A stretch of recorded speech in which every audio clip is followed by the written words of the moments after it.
3rd and 5. They will not go into their goal line defense. Up to the right, Hayes to the left, Allward. Foulback, looking and in trouble. Now he gets away. Foulback over the 5 to about the 3, and he fouled the ball, but was he down? He was not. The Cowboys have fumbled. The Giants take over. Well, hello. Thank you so much for taking time any day to check out this video, and welcome to the Gridiron. And before I get started, I just want to say thank you so much to everyone out there who's been watching my videos. Thank you.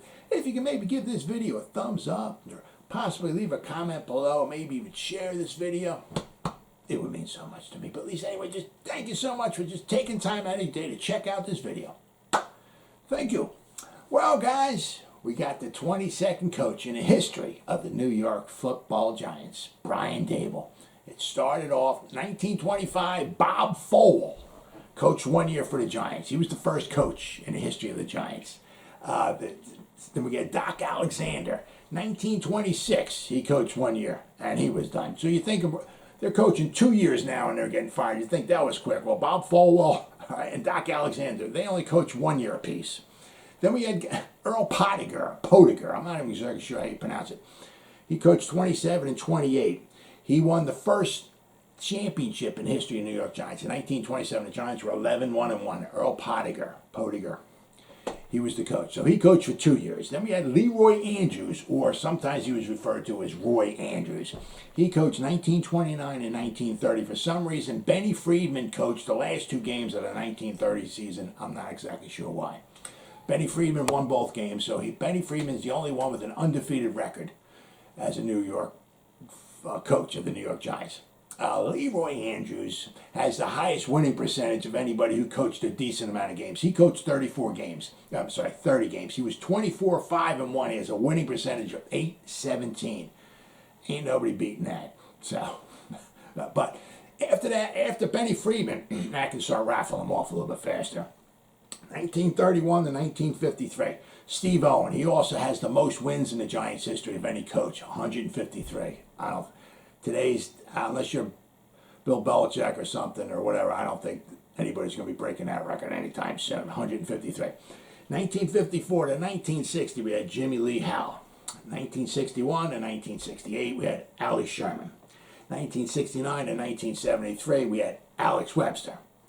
We got the A's here. Allie Sherman, Alex Webster, and then from 1974, 75, and half of 76, we had Bill A. Arnsberger, right?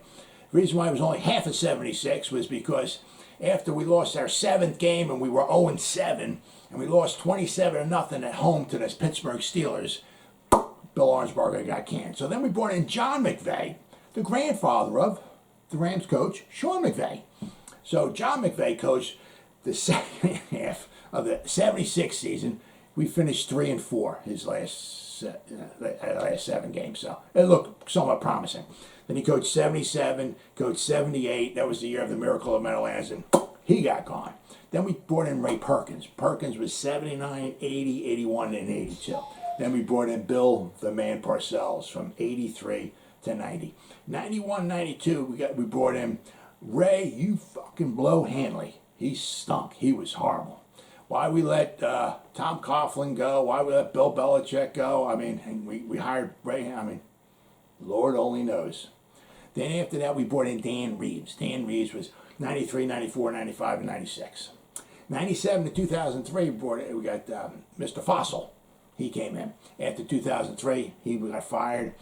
2004 to 2015, we brought in Tom Coughlin. 16 and 17, we got McAdoo. The last 4 games of 17, Steve Spagnuolo coached because McAdoo was canned. What a joke. He's the offensive coordinator for the Panthers now, though. Watch out. So we got 18 and 19 was Pat Shurmur. 2021 was Joe Judge, the 21st coach, and the 22nd coach in the history of the New York Football Giants, Brian Daboll.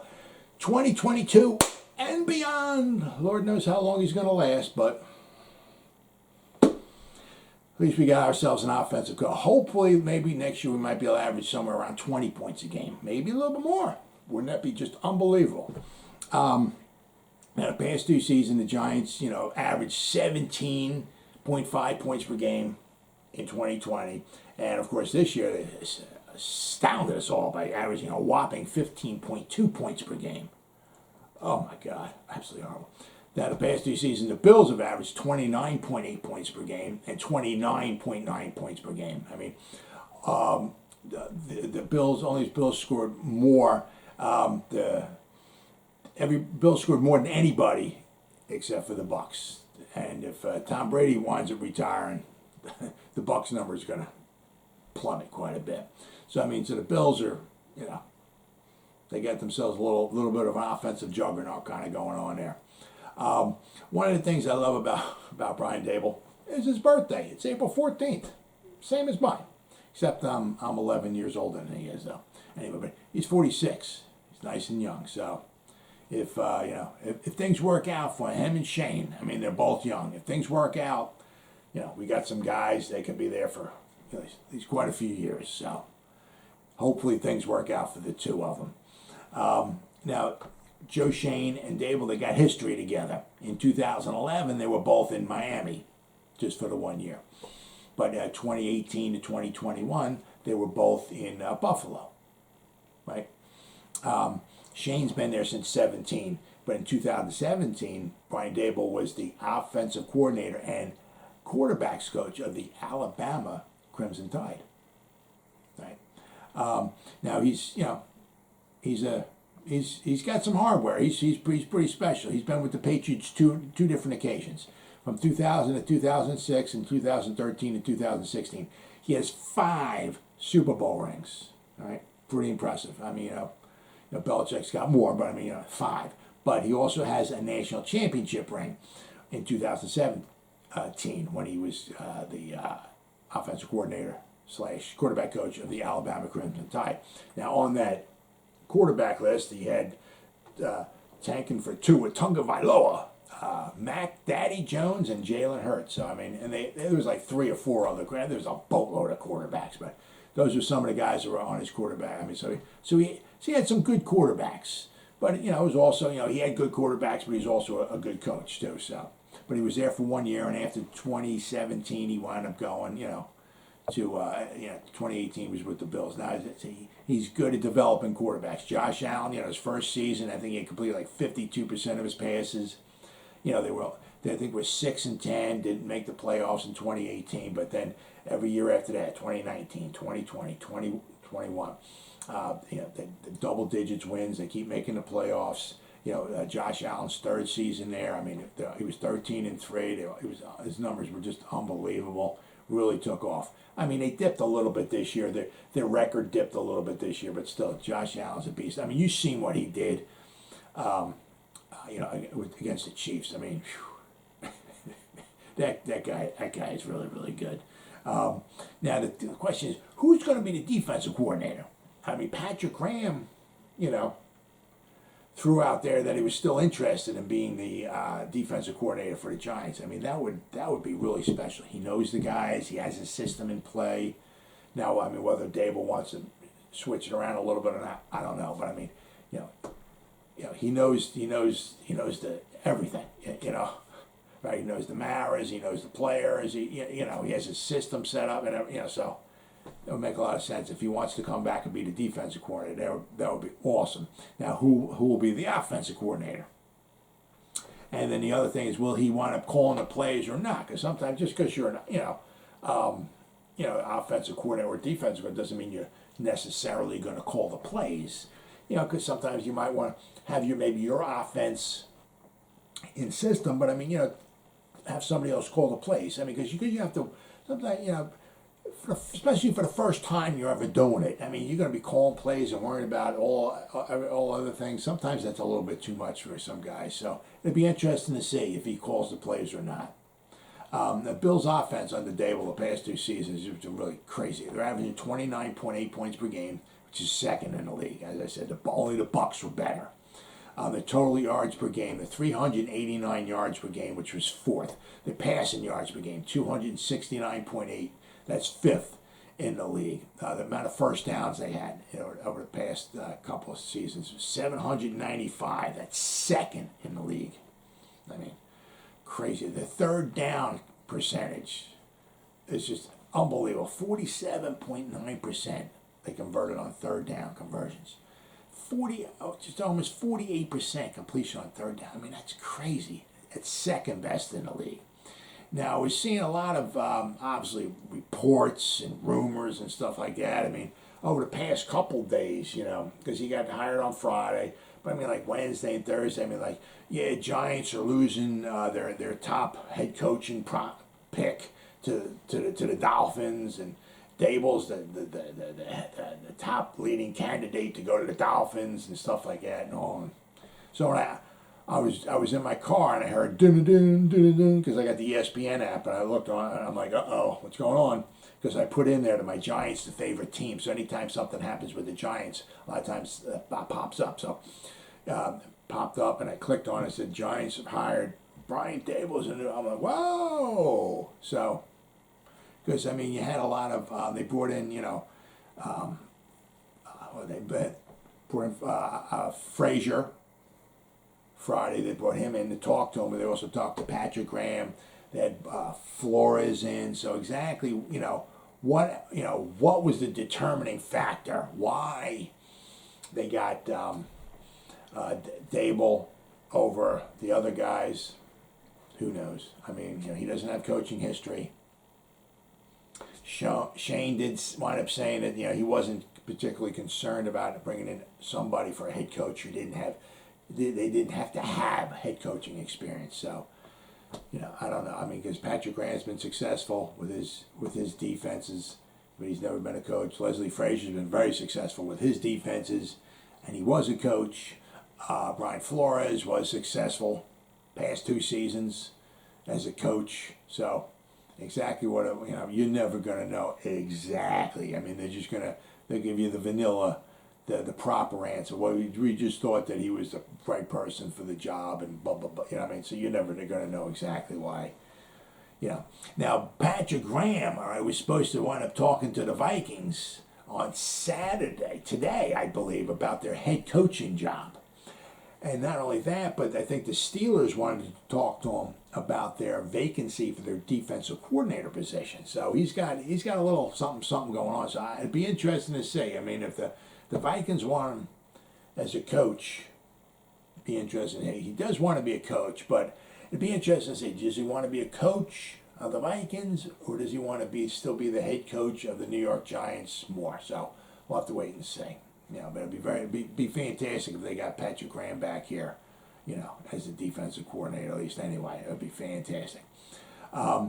So it'll probably happen quickly as far as the offensive coordinator, defense coordinator, because I'm sure Daboll, once your name's in the hat as far as maybe a head coach, I mean, you got your little list. I mean, the GMs, they got their list of head coaches that they want. If you're a possible, head coach candidate, you're going to have your little list of 2 or 3 guys or so, or whatever, 4 guys maybe, that you can maybe consider as the offensive coordinator and defensive coordinator. So, I mean, I'm sure as soon as, because when you're a head coach and you want offensive coordinator, you're not, I'll give him a couple days, I'll give him a call. It's the weekend coming up. I'll call him Monday. No, as soon as you're off that phone with them giving you the job, you thank you very much. Maybe the first one you might call might be your wife and explain, babe, we're moving to New York City or by New York, whatever, or to Jersey, whatever. I just got the job, blah blah blah blah blah. But after that, after you're hanging that up, you're dialing your yo, so and so, you want to be the offensive coordinator? So, what I mean? So I'm sure he's got some calls going on. So things happen probably pretty quickly. Now, maybe as far as Flores was concerned, I mean, I read the Giants made a lot of calls to Miami to find out. I was seeing like Facebook groups. I mean, you see a lot of things. I mean, but in the Facebook groups, a couple of people mentioned that the Giants were reportedly making a lot of calls to Miami, apparently to get in touch with Flores or something like that. But I was reading, it was more or less along the lines they're trying to. find out like what happened. I mean, because he had problems with Greer, their GM, and he had the problem with Tua. He doesn't want Tua as his quarterback and all and everything.